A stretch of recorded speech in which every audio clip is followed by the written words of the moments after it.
Boa noite, sejam todos bem-vindos. Hoje, no nosso encontro, nós iremos conversar sobre as leis divinas, também conhecidas como leis naturais.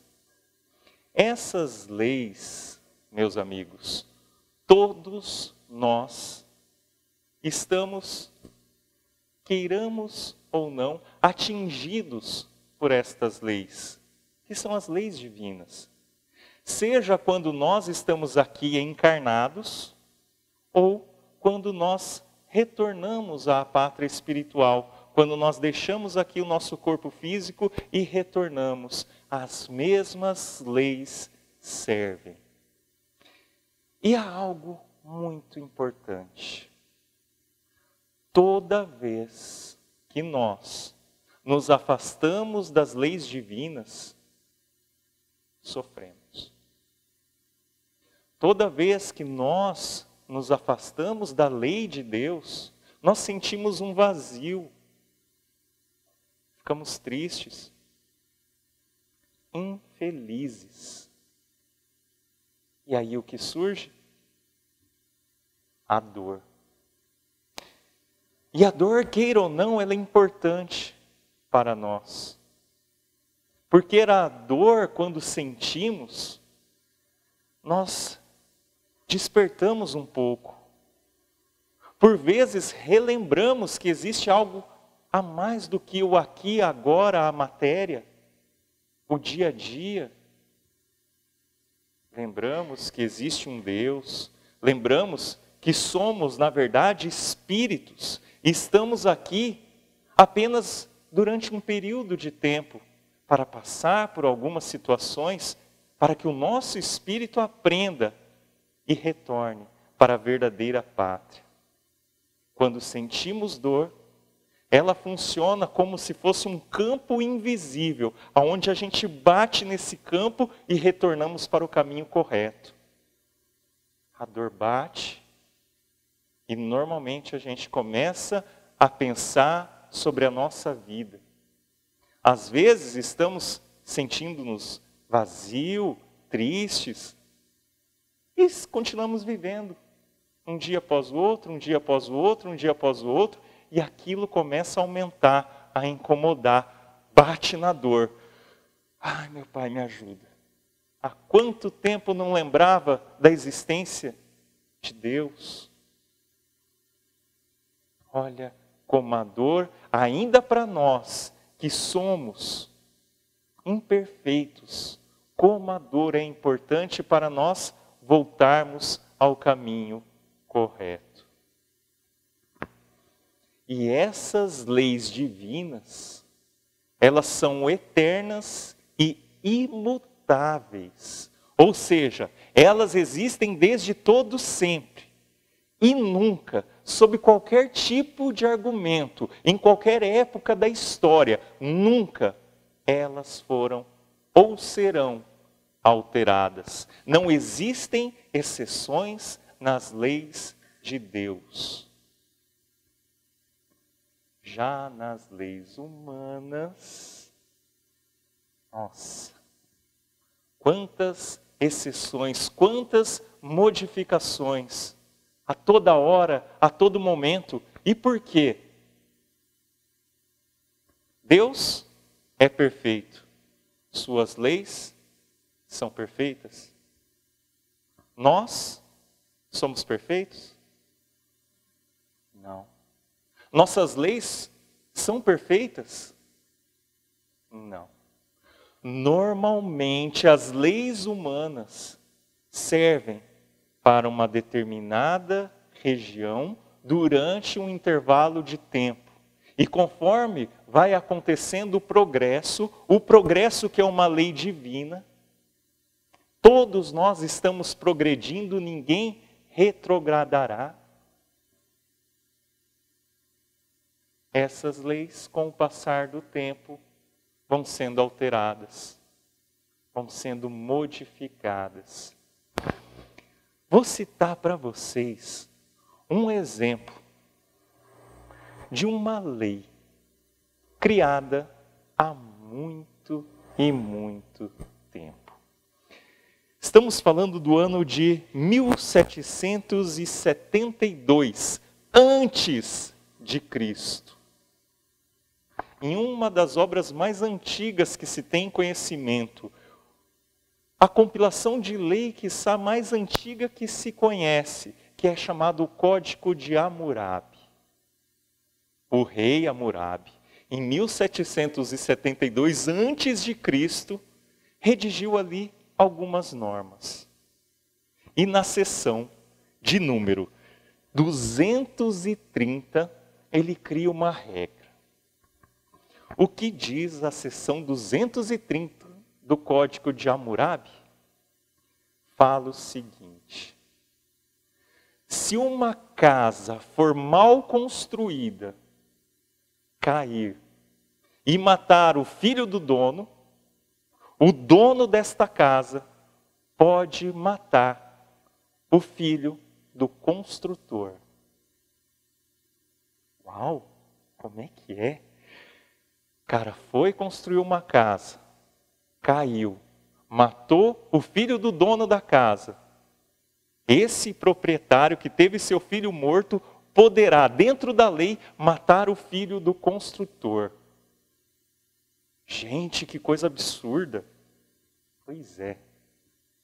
Eu sempre faço a brincadeira colocando a minha sogra e hoje ela está aqui, né? Então vamos lá, sogrinha. Eu sempre brinco o seguinte, podia ser a sogra em vez do filho, né? Mas é brincadeira. Enfim, não parece injusto? Puxa, olhando hoje em dia, o que o filho do dono, aliás, o filho do construtor, tem a ver com essa história? Às vezes morava em outra cidade, sequer sabia que o pai tinha construído uma casa e vai ser morto. Nossa, como essa lei era injusta. Injusta? Pois bem, na época a lei era extremamente avançada. Pois é. Na época, se tal fato acontecesse, o dono da casa poderia fazer o que quisesse com um construtor e sua família. O Código de Hammurabi coloca um limite. Você só pode fazer com o filho do construtor. Percebam que, em que pese ser aos nossos olhos essa lei ultrapassada e na época era um extremo avanço, mas a sociedade, lei do progresso, evolução moral, científica, faz com que quando lancemos o olhar para o passado, a gente ache até graça. E o mesmo acontecerá quando nós, no futuro, daqui 200, 300 anos, olharmos para o nosso presente atual.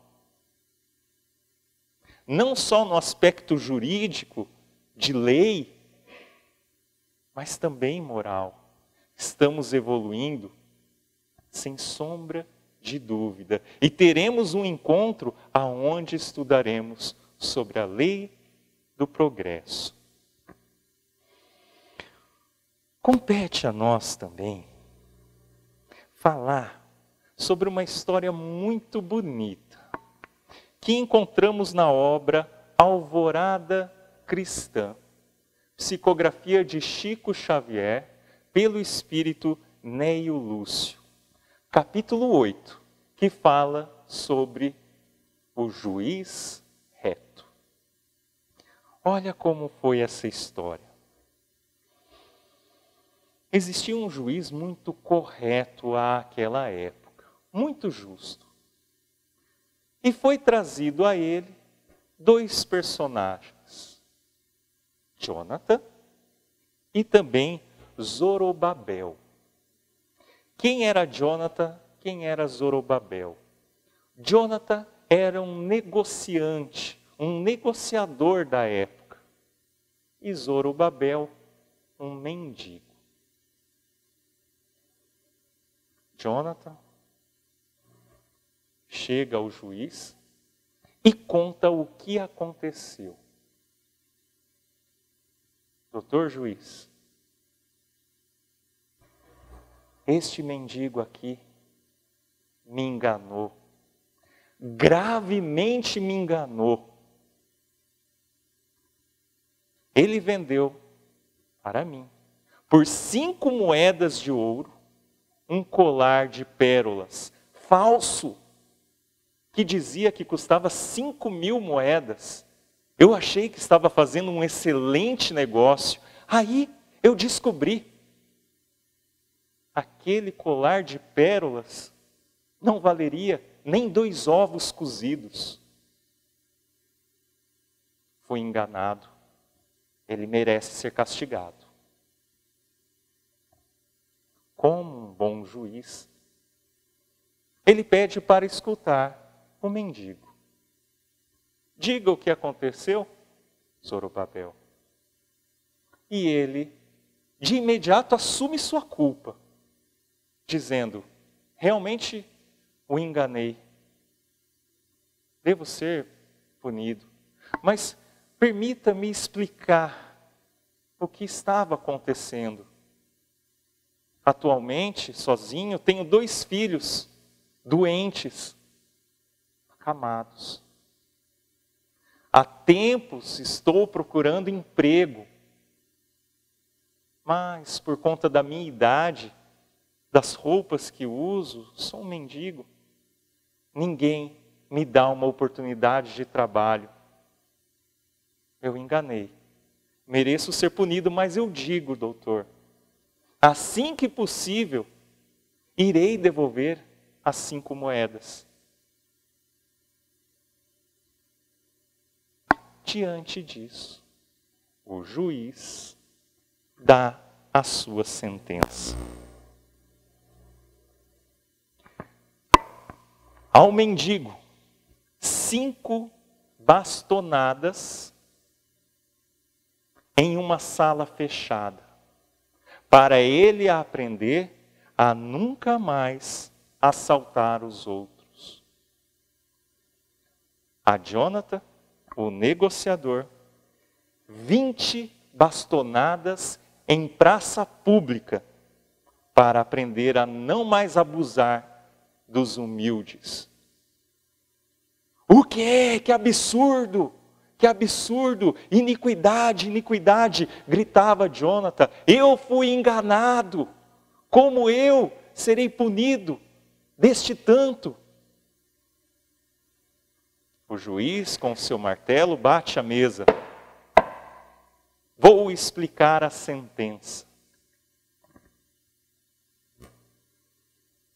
A justiça verdadeira não reside na terra para examinar as aparências. O mendigo, chefe de uma família infeliz, lhe furtou 5 moedas de ouro para socorrer os seus filhos desaventurados. Você, Jonathan, tentou roubar dele, valendo-te do infortúnio que o persegue, apoderando-te de um objeto que acreditavas valer 5.000 moedas, a um preço irrisório de 5 moedas. Quem é mais nocivo para a sociedade perante Deus? O mísero e esfomeado que rouba um pão a fim de matar a fome dos filhos? Ou o homem já atendido pela bondade do Eterno, com os dons da fortuna e da habilidade, que absorve para si uma padaria inteira, a fim de abusar calculadamente da alheia indigência? E sob a visão dos guardas robustos, Zorobabel tomou 5 bastonadas em sala com as portas lacradas, para aprender a sofrer sem roubar. E Jonathan apanhou 20 em via pública, de modo a não mais explorar sem escrúpulos a miséria, a simplicidade e a confiança do povo. O que nós acabamos de ver aqui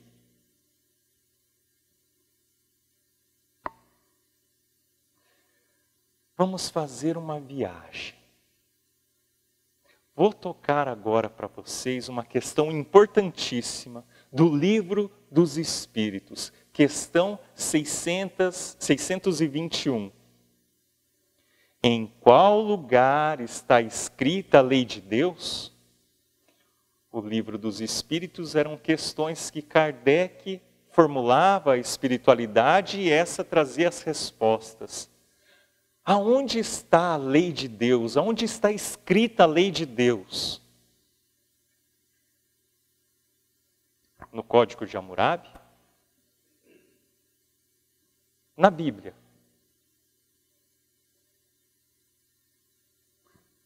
No Livro dos Espíritos? Afinal de contas, a gente está dentro de uma casa espírita, deve ser no Livro dos Espíritos. Sabe o que os espíritos respondem? Aonde está a lei de Deus? Aonde está gravada a lei de Deus? Na consciência de cada um. Olhem a história que a gente acabou de ver. O negociador pagou 5 moedas naquilo que ele acreditava custar 5.000. O outro percebeu, errou, mas tinha uma justificativa. Percebam que os dois foram culpados, em proporções diferentes. E o mesmo acontece com cada um de nós aqui. Conforme vamos evoluindo, vamos aguçando a nossa consciência, que é onde está gravada a lei de Deus. O homem de hoje, dos nossos tempos, que utiliza do tabagismo, que usa cigarro, ele tem conhecimento dos maus que o cigarro faz. Diferente daquele homem de 150 anos atrás, ou então de um silvícola, um índio que está lá, isolado, no meio da mata atlântica, sem contato com a civilização, dita civilização. Ele com seu cachimbo fuma o equivalente, vamos supor, a 2 maços de cigarro por dia. Já o homem aqui da cidade vai lá numa panificadora, compra os seus 2 maços, olha na parte de trás do maço, tem lá, olha, contém não sei quantas 1000 substâncias nocivas. Procura na internet e facilmente encontra que, de acordo com a ciência, cada cigarro retira do indivíduo 11 minutos de vida. O índio desencarna, o homem desencarna. Perante Deus, cometeram os mesmos atos. Terão as mesmas penas? De maneira alguma. Aquele que já tem o conhecimento e utiliza-o de maneira equivocada, ele já está com a sua consciência extremamente aguçada. Às vezes, faz o mal sabendo que vai prejudicar, mas não interessa, eu vou subir na vida, pise na cabeça que for. É diferente daquele que às vezes, sem querer, acaba cometendo um ato parecido, mas entenda, ele ainda não se despertou moralmente para tal fato. Ao retornar ao plano espiritual, as consciências de cada um, na sua medida, acusará o golpe. Possivelmente, aquele que fumou, morreu de causas naturais. Pode vir a reencarnar numa futura vida com graves problemas pulmonares. Quiçá até câncer já desde pequeno no pulmão. O espírito daquele índio ele não vai ter o mesmo destino. A lei de Deus está na consciência de cada um. E existem obras espíritas fantásticas que nos explicam isso. Uma delas, que a gente sempre recomenda àqueles que gostam de livros romanceados, é a série André Luiz. Pelo espírito André Luiz, pela psicografia de Chico Xavier. O que vemos lá na primeira obra, Nosso Lar.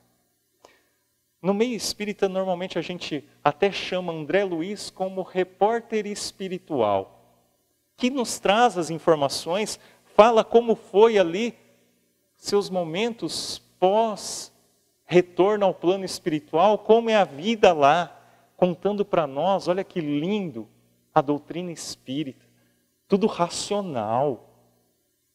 Leiam, vale a pena. Fazendo um spoiler, contando um pedacinho, que vale a pena, que tem a ver com o que nós estamos estudando. Acontece que André Luiz fica por 8 anos num local de sofrimento. Umbral. 8 longos anos lá ele ficou. E de quando em quando ele escutava vozes o acusando. Suicida, suicida. E ele não conseguia se lembrar de algum ato que ele tivesse atentado contra a própria vida. Ele não havia se matado. E ele escutava, e aquela voz o incomodava. Aqueles gritos, suicida, suicida. Após essa quantidade de tempo, esses 8 anos, ele foi resgatado dessa região de sofrimento. E um dos espíritos que participou desse resgate, chamado Clarencio, explica para ele a razão pela qual, de quando em quando, ele escutava aqueles gritos, aquela cobrança.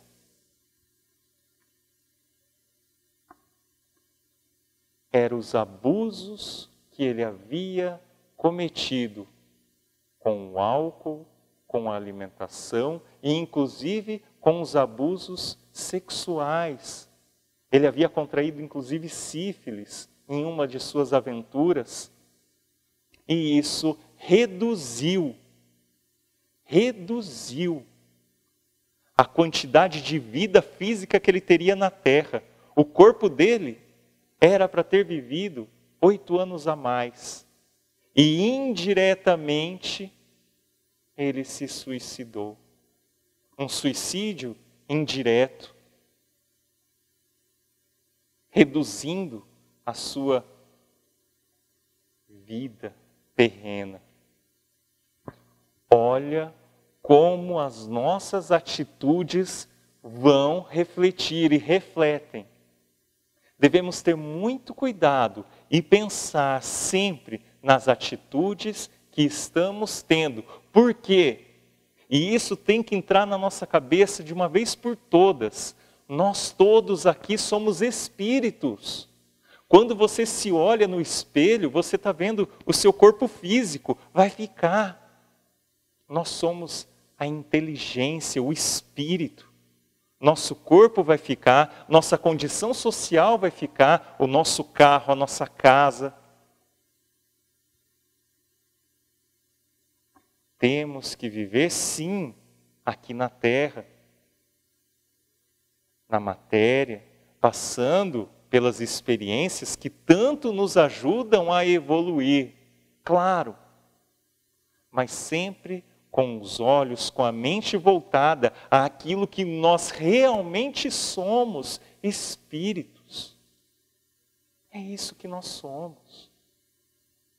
Estamos aqui passando por diversas experiências a fim de evoluir. Bem, existem dois grandes tipos de leis divinas: as leis científicas e as leis morais. A que nós vamos estudar nas semanas vindouras são as leis morais. As científicas, como o próprio nome diz, são aquelas que o homem acaba por descobrir no contato com a matéria, a física, a química, a biologia, a astronomia.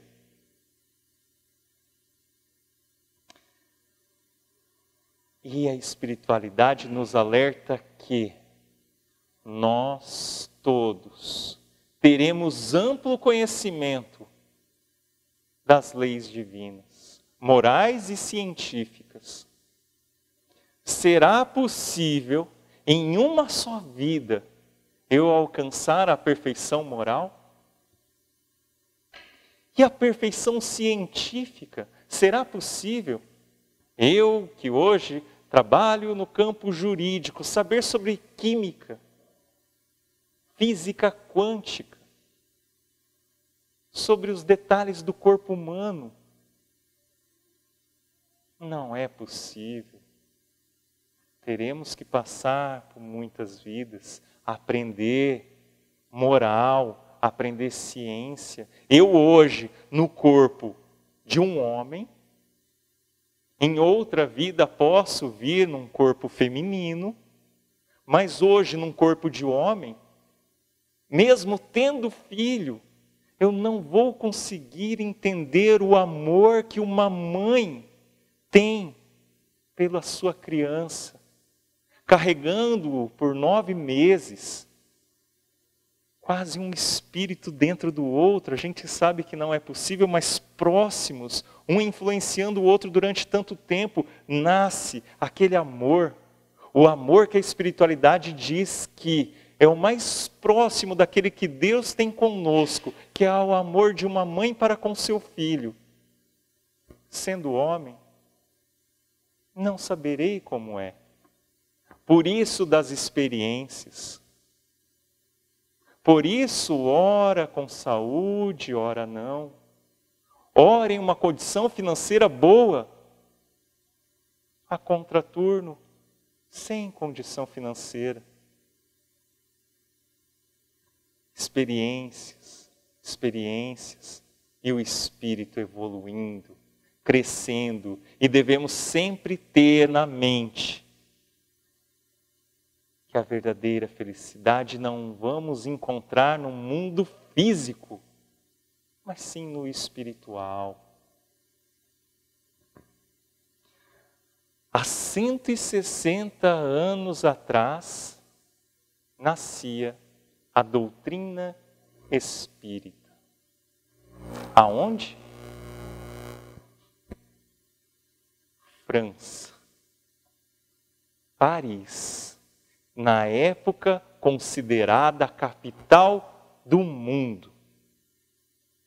Não existia um outro lugar no mundo com maior número de intelectuais, cientistas, estudiosos do que Paris, há 160 anos atrás.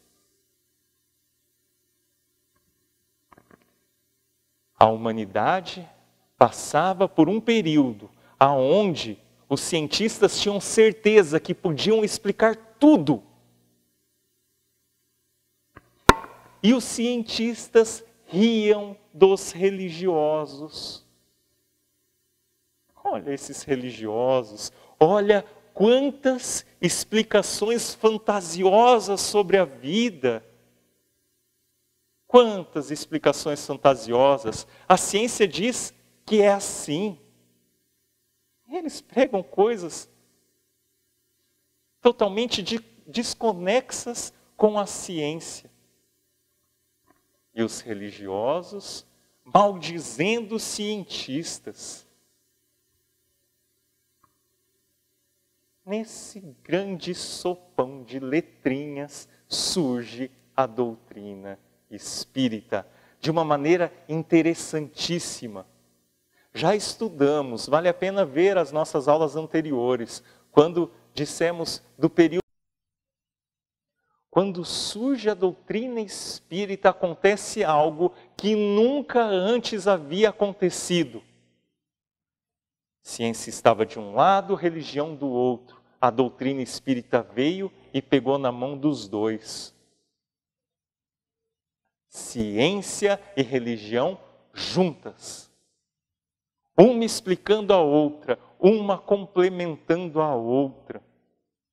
A tal ponto de Kardec, o codificador da doutrina espírita, dizer que se em algum momento da história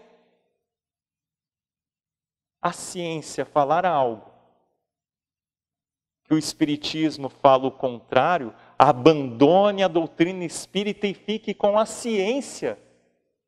Isso é sério, gente. Esse foi o nascimento da fé raciocinada. Vamos entender as leis divinas, vamos entender Deus, vamos entender o porquê nós estamos aqui, com quem estamos, da onde eu vim. Ciência, ciência. A ciência que explica o espírito. Gente,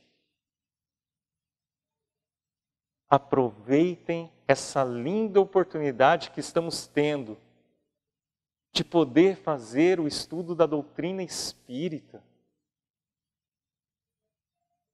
Olha quanto estamos recebendo. Perceba o Evangelho à luz da doutrina espírita. As colocações do Mestre Jesus sendo explicadas pelo Espírito, pelos Espíritos. Jesus ensina que devemos perdoar os nossos inimigos, ótimo, mas como eu perdoo? Se eu vou lá e vou abraçá-lo com amor, ele pega uma faca e me apunhala. Como eu devo amar? Lá na obra é explicado. Como amar o inimigo? É explicado que fora da caridade não há salvação. E percebam, numa questão interessantíssima, a questão 625 do Livro dos Espíritos, que nos fala. Kardec perguntando, qual o tipo mais perfeito que Deus tem oferecido ao homem para lhe servir de guia e modelo? E aqui encontramos a resposta mais curta de toda a obra, o Livro dos Espíritos. A resposta, qual deve ser o nosso modelo, o nosso guia? Jesus. Jesus. Vamos focar nos ensinos do Mestre de Nazaré. Amor, caridade. É o nosso modelo. Temos que seguir. Devemos guiar as nossas atitudes pelo Evangelho que Ele nos trouxe. É assim que nós vamos evoluir. É assim que nós vamos conseguir afogar aquele homem velho que existe dentro de nós, cheio de erros, equívocos, misérias, orgulho, vaidade. Opa, calma lá. O que eu estou aprendendo aqui? Devo seguir Jesus. A doutrina espírita explica. Gente, olha que legal. Eu sou um espírito e realmente isso faz toda a lógica. Se eu acredito em um Deus justo e perfeito, e eu começo a estudar as suas leis, a compreendê-lo, como a vida fica linda. Como eu consigo compreendê-la, como eu consigo ter a noção que às vezes uma criança nasce para morrer de fome. Puxa vida, eu acredito num Deus justo e perfeito. Uma criança nascendo para morrer de fome, Deus está errado. Está errado. Olha a chavinha chamada reencarnação. Nós todos somos espíritos, velhos, trazemos conosco as nossas histórias. Nunca esqueçamos, somos herdeiros de nós mesmos. As qualidades que tenho foram conquistadas por mim. Os erros, eu os cometo. Estou no lugar onde eu devo estar. Vamos aproveitar todas as oportunidades para alavancar o nosso espírito.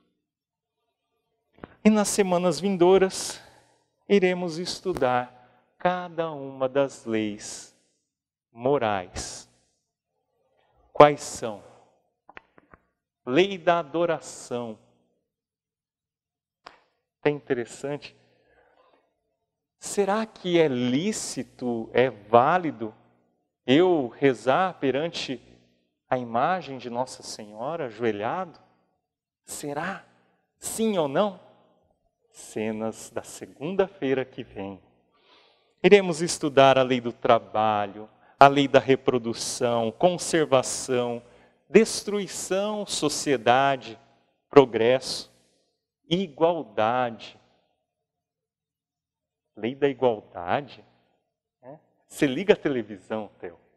Você vai falar que a lei da igualdade é uma lei divina, que nós todos estamos mergulhados na lei da igualdade? Desculpa, a única coisa que eu não vejo é que nós somos iguais. Calma, venham na aula quando nós conversarmos sobre a lei da igualdade. Lei da liberdade, justiça, amor e caridade.